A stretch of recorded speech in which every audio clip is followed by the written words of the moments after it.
Assalamualaikum warahmatullahi wabarakatuh. Perkenalkan, Nama saya Irfan Habib. saya Faton Abdi Salam. Saya Rani Anggraini. Saya Azara Irsyadila. Saya Putri Rahmadani. Kami dari mahasiswa Universitas Muhammadiyah Riau, Prodi Manajemen. Di sini kami akan membuat video tentang kemusyrikan. Langsung saja ditonton videonya. Assalamualaikum. Udah no? Kami dari Umri ada tugas dan disuruh mempertanyakan beberapa pertanyaan tentang musyrik, Bang. Terus pertanyaannya mungkin ada 4 mungkin. Yang pertama, nama Bang dulu, Bang. Siapa, Bang? Kenalkan dulu. Perkenalkan, saya Rian Adriansyah, salah satu mahasiswa dari UIN yang berjurusan Ilmu Al-Quran Tafsir. Untuk sekarang Abang semester berapa nih? Alhamdulillah masih semester 3, mau semester 4, Bang. Untuk kabarnya gimana, Bang? Lupa nih. Harusnya ini yang awal tadi kan.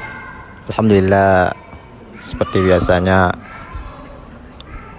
kabar saya lumayan. Alhamdulillah ala kulli hal. Selalu baik tak baik, alhamdulillah aja. Alhamdulillah, syukur. Oke, Bang, sekarang kita masuk ke inti pertanyaannya, yaitu pertanyaan yang pertama. Bagaimana pendapat Bapak atau Ibu atau Abang tentang masyarakat yang masih menganut nilai-nilai kemusyrikan di lingkungan sekitar, Bang? Bismillahirrahmanirrahim. Assalamualaikum warahmatullahi wabarakatuh. Alhamdulillah, assalatu wassalamu ala rasulillah wa ala alihi wa sahbihi ajma'in, amma ba'du. Kaum muslimin yang dirahmati oleh Allah Subhanahu wa taala, mengenai tentang masyarakat yang masih syirik, melaksanakan perbuatan syirik. Sebelum kita membahas hal semacam ini, alangkah baiknya kita terlebih dahulu harus paham apa sih itu syirik. Yang pertama, syirik itu berasal dari kata asyirku, menyekutukan. Syirik itu menurut istilah itu kita menyekutukan Allah dengan hal yang lain. Menyekutukan Allah dengan suatu benda atau benda ciptaan Allah. Kita beriman kepada selain Allah, itu yang dinamakan dengan syirik. Adapun syirik ini terbagi dengan 2. Yang pertama ada syirik akbar. Yang mana syirik akbar ini adalah syirik yang paling besar. Syirik yang tidak akan diampuni oleh Allah Subhanahu wa taala. Pelaku yang melakukan syirik, melakukan perbuatan ini sungguh tidak akan pernah diampuni oleh Allah Subhanahu wa taala. Innallaha la yaghfiru ayyushraka bihi syai'ah, kata Allah. Allah tidak akan mengampuni dosa orang yang melakukan perbuatan syirik. Wa yaghfiru ma zalika min duna zalika illa may yasha. Dan Allah akan mengampuni dosa selain syirik.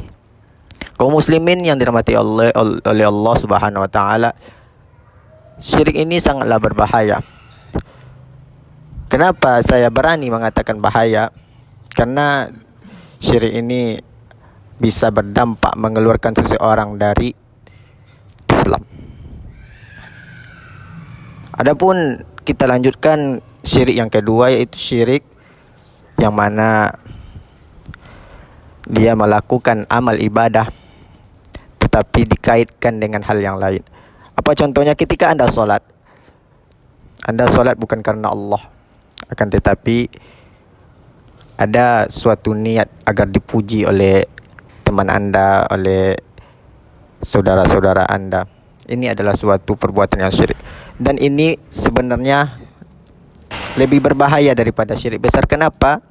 Karena kalau syirik besar jelas, kufurnya jelas. Kan tetapi kalau syirik kecil itu tidak nampak oleh kita. Kadang itu hanya hati yang mengetahuinya, hanya Allah dan kita sendiri. Dan pertanyaan tadi, bagaimana pendapat Anda tentang masyarakat yang masih melakukan syirik? sebaiknya perbuatan hal semacam ini bersama-sama kita hindarkan karena tak ada manfaatnya, karena akan mengeluarkan kita dari agama kita. Oke, terima kasih Bang untuk pertanyaan pertamanya. Sekarang kita lanjut ke pertanyaan kedua.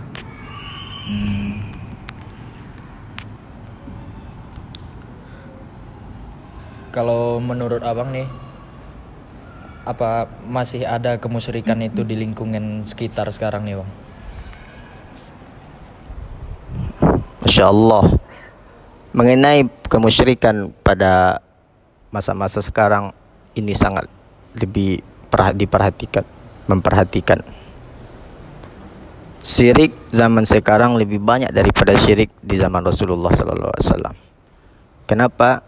Karena banyak orang sekarang bermain bersama dukun. Kita banyak melihat orang-orang sekarang menyembah berhala. Kadang mereka percaya kalau kita berdoa di kuburan, maka orang tersebut akan mengabulkan permintaan kita. Orang mati tersebut akan mengabulkan permintaan kita. Syirik di masa sekarang itu lebih bahaya daripada syirik di masa Rasulullah SAW. Karena orang yang melakukan syirik di masa-masa sekarang, mereka melakukannya secara terang-terangan, tidak ada rasa takut untuk melakukan perbuatan tersebut. Terima kasih Bang untuk pertanyaan keduanya. Sekarang kita lanjut ke pertanyaan terakhir.